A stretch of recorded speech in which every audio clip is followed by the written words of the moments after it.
Good morning. Welcome to the Kehillat Sha'arei Torah Halacha for the day for Friday morning, July 3rd.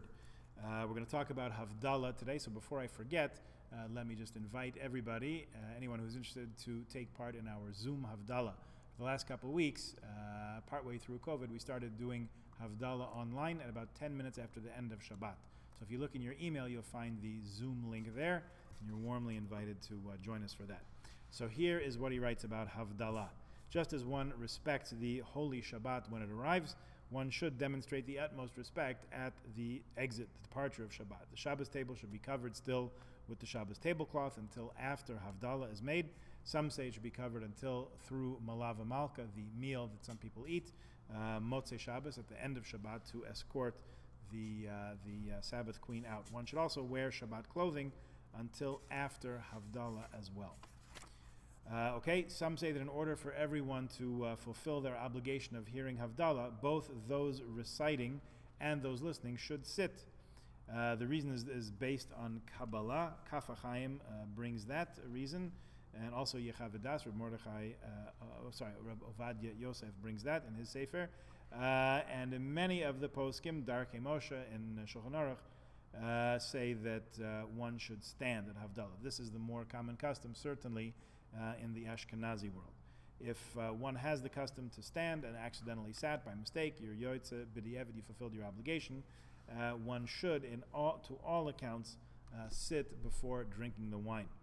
The Gemara says that any house where wine does not flow like water is missing out on bracha. So when we fill our wine cups, be it for Kiddush or for Havdalah or for anything else, we fill it, let it flow like water.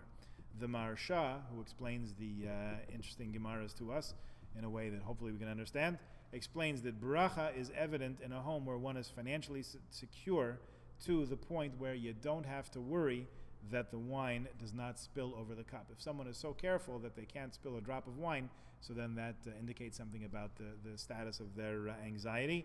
So some say that's the reason for filling the cup to overflowing. Others give different reasons. You can look in Magen Avram and Kaf HaChaim for that. Some have the custom to fill the cup till it overflows. Some maintain that it should be filled to the brim so that the wine will spill over when you're lifting up the cup.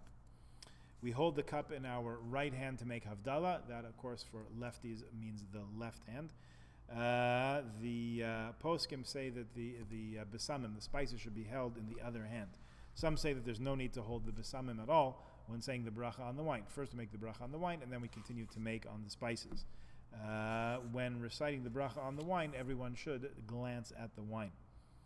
Okay, we'll pause there and we'll continue after Shabbat. Amir Hashem. Once again, everyone's invited cordially to join us for Havdalah, Zoom Havdalah, tomorrow night at 10:07, I believe.